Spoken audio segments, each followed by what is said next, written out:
Hello and welcome to the Long Island Weather Update. It's 10 o'clock on May 17th, 2024. And at least we managed to get most of the day dry. There was some sprinkles in the morning. But other than that, it's been fairly dry. We have been pretty much stuck in the clouds all day long. You can see the clouds over us right now. Plenty of clouds as we're still dealing with the moisture in the atmosphere, basically, that we've been dealing with. So if I can make this a little bit longer, you'll see we've had, again, plenty of clouds, maybe a little bit of filtered sunshine, but a lot of clouds around today. And we're going to have a lot of clouds around tomorrow, too, as well. Looking at the wider view on the satellite, you'll notice that we have severe weather, again, in the south. And we have all that smoke over there, though I don't see too much smoke in the midsection of from the Great Lakes stretching to the southwest. Maybe a little bit, but not too much.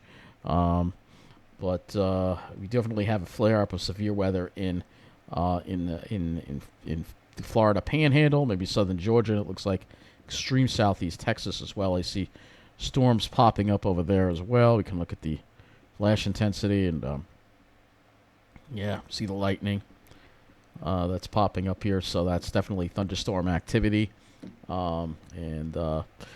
I tell you, those storms yesterday were something else. We're going to talk about that, I think, before we get to the Long Island weather part of this update, because the damage that has been done is really incredible. So here's an example of what happened here. Yesterday's destructive winds damaged electrical infrastructure throughout our Houston service area here, and employee surveys a toppled transmission tower.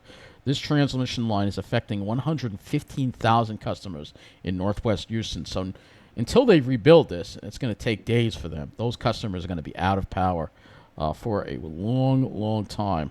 Not to mention there's been damage to the distribution system as well. And again, the winds topped 85 miles an hour. And really, these towers aren't strong enough. I made a number of posts about this. And we have them here in our area, too. These need to be upgraded to what FPL has, which is concrete, all right, or at least tubular steel. But these lattice towers are not as strong as you think they are. And because of all the little joints that they have, when the wind comes, it acts like a big sail. And that's why that transmission tower fell down. With, for north, 85-mile-an-hour wind can do a lot worse than that. And some of these derechos I've seen have had wind gusts well in excess of 100 miles an hour. So, and there's still a lot of people without power in Texas right now. 560,000, though. They cut it down by half, which is pretty miraculous, actually, considering. So they are doing what they can, rerouting around those damaged areas as best they can. We also have outages in Louisiana and Florida as well, because they've had some severe weather there as well. And I want to show you a clip of these storms coming in from another webcam that I found. This is from the ABC affiliate there. They had a webcam, and you'll see the storm coming in. You can see how it's getting dark. You really can't see the shelf cloud. A lot of haze, and I don't know if that's fog or smoke from the haze from smoke, but there is a shelf cloud in there, but you can't see it because of all the haze.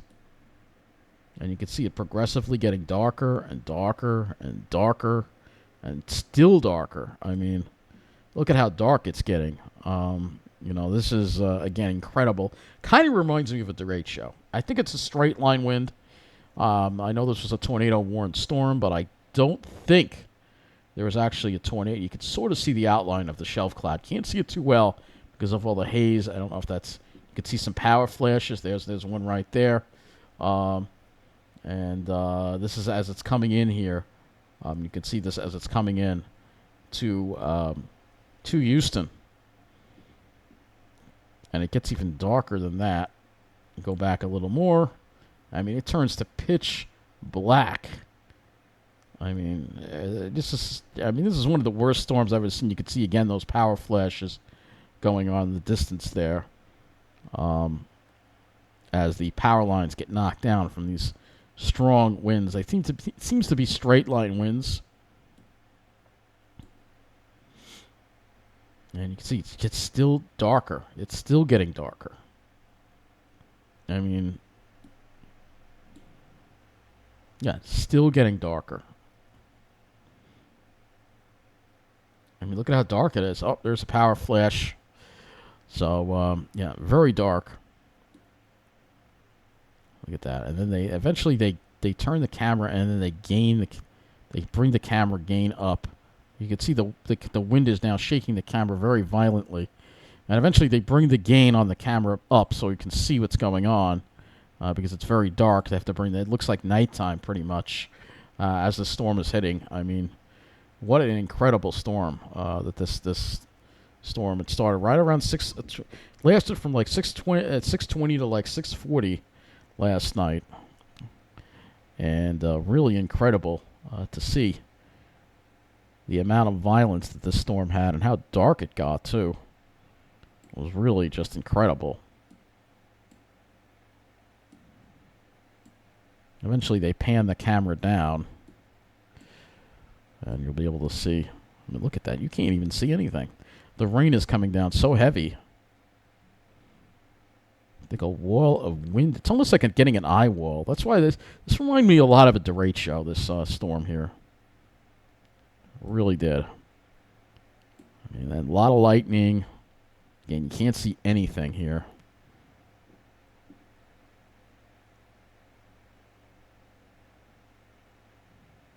I mean, look at that. That's just incredible. Look at that. You just can't see anything. It's completely, just complete whiteout of rain. And perhaps some hail in there, too. Now, I know they pan the camera down at some point, so they do pan it down right here. And you really get to see, look at how strong the winds are blowing. You can see just the sheets of rain coming down. So, yeah, these winds are probably sustained at least 60 to 70 miles an hour. And really, really just incredible amount of wind here with this. An incredible violence to the storm. And like I said, I've never seen anything this violent, especially captured in a city, in a major city. It's a myth that you're safer from severe weather in a city. It's a complete myth. You can see that here. It's a complete and utter myth. And you see actually the power blinks out. One of these clips that they have. I don't know which one it is, but see if we can find it. Yeah, it gets even worse. As it gets worse again. It's like it gets a little bit better and it gets worse. Yeah, you can see it getting worse. Here comes the next wave of rain coming in.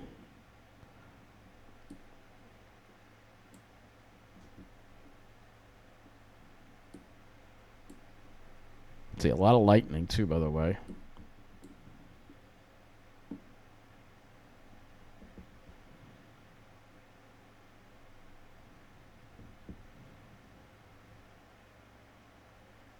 Yeah, what an incredible amount of wind going on here. Here it comes again. It's going to come again here, and it's going to get even stronger. Normally I don't do this, but these storms are so remarkable, I have to kind of just show this to you. It's really incredible to see the force that's involved here. There's a lot of wind that's blowing that rain. There's no sound of these videos, but really incredible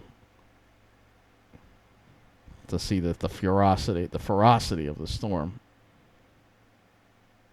I mean, it's shaking that camera around it is on top of a tower, but still, I mean, you can see the sheets of rain. Here comes the lightning.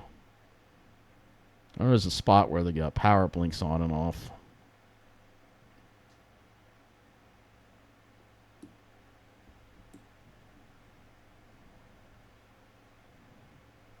But really,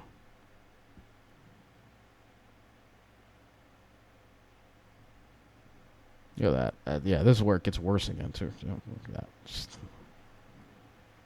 I mean, you can't see anything. It's just pouring with such ferocity. Yep, there goes the power. Goes out for a moment. I don't know if they're on generator here at the station. The station, it's very likely they are um, when they got hit. But yeah, look at this. Again, it's getting worse. Look, you can't even see anything. I mean, that looks like an eye wall. That looks like an eye wall to me.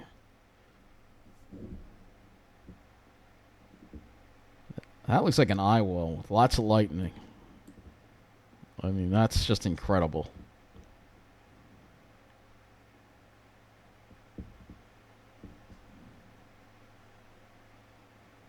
Imagine if something like that would have happened here.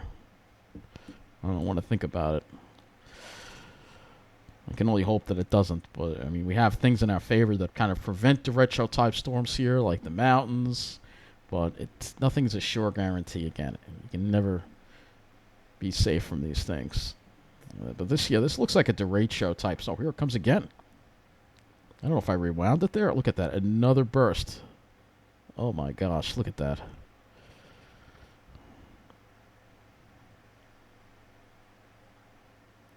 And that looks like a freaking eye wall. That looks like an eye wall right there. But I noticed the wind keeps coming from the same direction. That's why I don't think it's a tornado. The wind keeps coming from the same direction. I mean, this is incredible. Look at this. Just look at the lightning, and just the ferocity of the storm is just unbelievable. So much water coming out of that storm.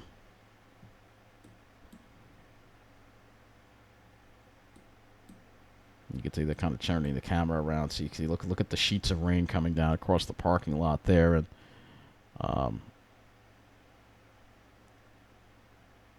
really very remarkable. A very remarkable storm. Again, can't see anything. It's just complete. Well, that's a lot of rain falling too with this as well. But it just reminds me of a derecho, the fact that it lasts a long time.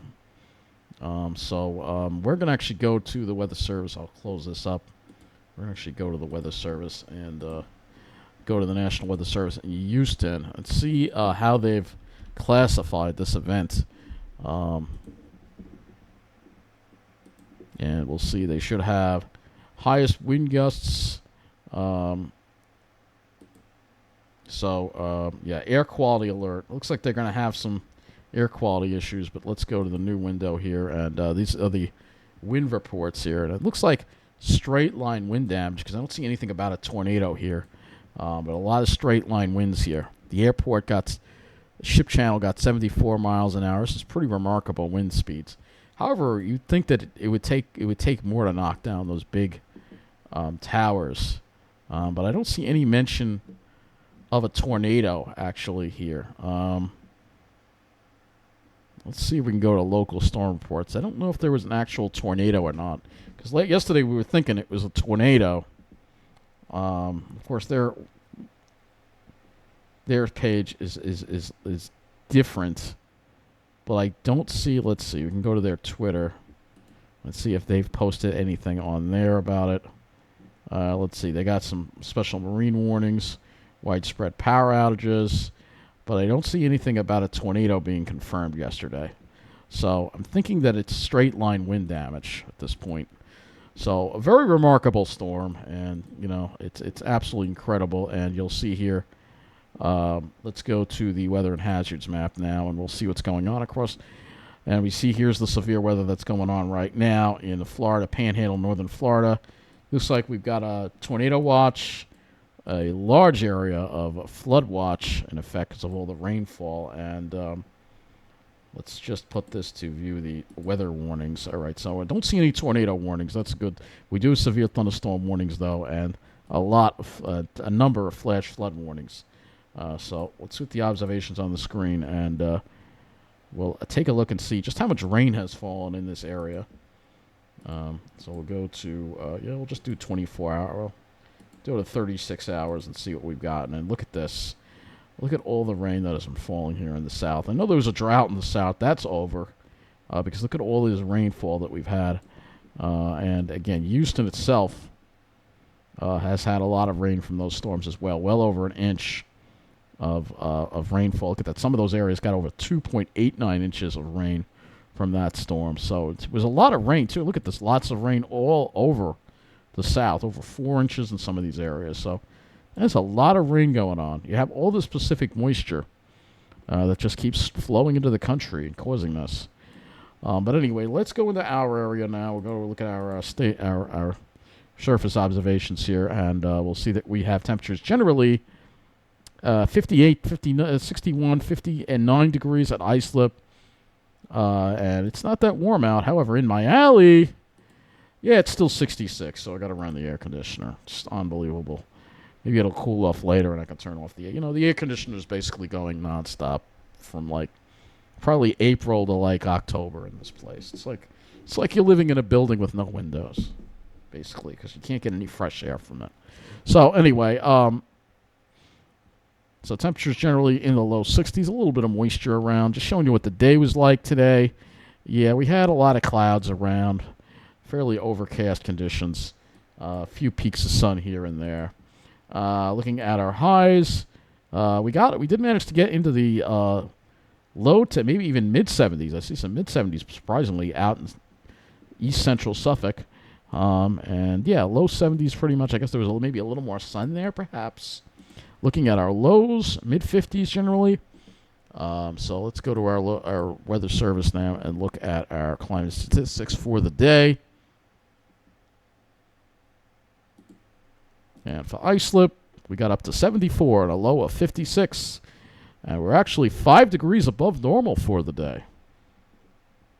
Central Park, a high of 71 and a low of 58.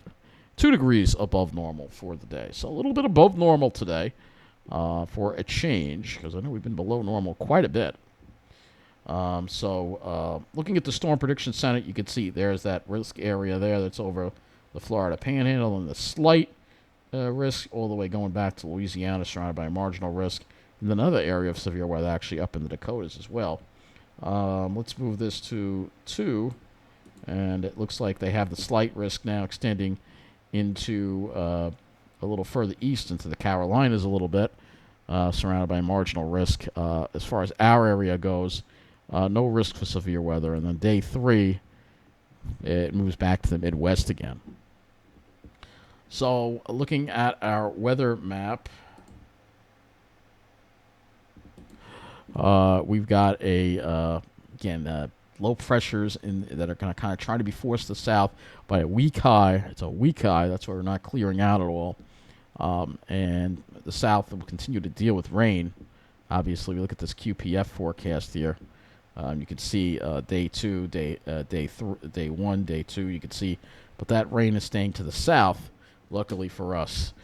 So looking at the radar now across the country, you can see we do have some rain in up western New York, Pennsylvania, up in the mid-Atlantic, and then in Florida as well. There we go. These are the severe thunderstorms right here that we have right now in this area. And then we have some more. Looks like out over the water over Galveston. That looks like a pretty decent-sized storm, actually. In fact, let's see if we can pull this up here for a moment. This might put an ad at us. Yeah, it's everything. Hold on. Zales is celebrating 100 years of making statements, dangles, and bangs. No sound, please. Let's see if we can see some lightning from this storm, because it's offshore of Galveston. It's probably putting a lot of lightning in there. No, I guess I just wasted your time. I'm sorry. But anyway, so you can see here that this damage that occurred here in the Center Point Energy territory, just pretty bad situation all in all. And I can't stop talking about it because it's just so devastating. But anyway, let's go look at our models here, and you'll see this is the GFS at 18Z, and you can see it keeps that precipitation just to the southwest. And so we stay dry tomorrow as well as Sunday, and the high pressure starts building in as we get toward Monday. Excuse me. So let's go and look at And that's the GFS, all right, which I think is going to be right here at this point now. There is some divergence in the models here. So let's go. I don't think we're seeing that divergence anymore, though. We saw it this morning. So you can see even the HRRR keeps us fairly dry. Could there be a sprinkle, perhaps? Yeah, it's most likely if you're in New Jersey. But for us, just probably a lot of clouds around. Maybe some isolated sprinkles, or maybe in some, hopefully not any drizzle. But as we go into Sunday, we see an improvement with less of those shower coverages, though it's still not showing a really strong ridge of high pressure, which is probably not enough to give us probably see a little more sunshine Sunday, but not all that much. So looking at our dew points here as we go into Saturday, the thing that protects us is we do have some, the air isn't that dry. Again, the HRRR seems to be going a little higher with the dew points. Dew points in the 50s, which is not super dry, which is why we're not going to get rid of the clouds, and that's why there's some slight shower chances inland. And then Sunday, we see that, and we still sticking with that easterly flow, and then general easterly flow, though. If you're on the South Shore, you might get more of a southeasterly flow with the sea breeze. And then Sunday, we go more to we start off with the northeast flow, and again, going to that east flow. So it's not a direction for getting really clear skies unless you have a decent, pretty strong ridge of high pressure. And the east wind will also tendency to keep the temperatures down. So tonight, probably not going to drop much below the 50s. And then tomorrow, inland it will be warmer. So inland, perhaps Nassau County, especially New York City, should be 70 or better. But Suffolk could be only in the 60s. And then we'll drop into the 50s again for tomorrow night, Saturday night. And then Sunday, we will be a little bit cooler. It's showing temperatures generally in the mid-60s, even inland, which to me indicates there's going to be a decent amount of clouds around. However, I don't think we can get a sounding this far out. Let's see if we can. Yeah, it's showing a low cloud deck that's going to be around. So, yeah, that's probably why we're going to be dealing with a lot of clouds again. So, at least it won't be a rainy weekend. So, as far as getting a lot of sunshine, yeah, I don't know, man. We'll go to the GFS and look at that one. Has a little bit of a different look to it as far as the temperatures go. And the GFS is warmer for Sunday. So GFS is thinking less clouds for Sunday and more sunshine. Perhaps temperatures will make it into the 70s. Let's look at the cloud fraction here. Yeah, it's actually showing there's an area of mostly clear skies actually over the area Sunday. Perhaps, I don't know where that sets up. It looks like it starts off over Long Island and then works its way in. Whereas tomorrow we're going to have plenty of clouds around. Let's go to the RGEM model next. And you'll see here that Saturday we're going to have a good amount of clouds around, maybe some breaks. Breaks up a little bit Saturday night and then into Sunday morning, and then it looks like plenty of clouds again around for Sunday as well. Going ahead to Monday, still showing clouds around because we still got this easterly flow that's just keeping the clouds in place, and that's the problem. You're getting a little bit of that moisture that we have that's kind of just stuck sitting around our area. But at least I don't think we'll be seeing much in the way of rain. Let's just look at some of all the models here and see what we have here, because I know there was one model that was showing, it's not really, I think we're going to be mostly dry tomorrow. I don't think we're going to see, I know they're calling for a 20% chance of showers. And then News 12 was actually saying tomorrow is going to be rainy, and it's not. So I think we'll be okay. Let's go to the NAM3 as well. Let's see, have a good amount of the 0Z run of that NAM3, and they're all pretty much breaking up the rain by the time it gets here. Could there be a sprinkle or maybe even a little bit of drizzle? Maybe, but right now it doesn't look that favorable. But you know what? We'll check one more model, and that is the windy.com model, and that will be, we will go ahead and we will look at our visibility, and we'll see if we do see any chances for drizzle, perhaps. I really hope we don't, but just to make sure, we'll go in here and we'll look at our visibility and see if we do get into that drizzle. It's not really showing much of anything for us. Maybe right along the way. It's showing a little something in the evening, perhaps. Could there be something? Yes. Definitely by Sunday, we definitely shouldn't be dealing with it. But it's, with that easterly flow, it's going to be hard to really get. This is the European model. It's going to really be hard to get rid of these clouds. You can see right here. So tomorrow we'll have plenty of clouds around too. So a little bit of sun here and there, but that won't be much. But at least, like I said, at least it won't be raining. It shouldn't be anyway. Hopefully we don't have any surprises. So that's going to wrap up this Long Island weather update. No weather update tomorrow night. I will be back on Sunday. Have a good weekend.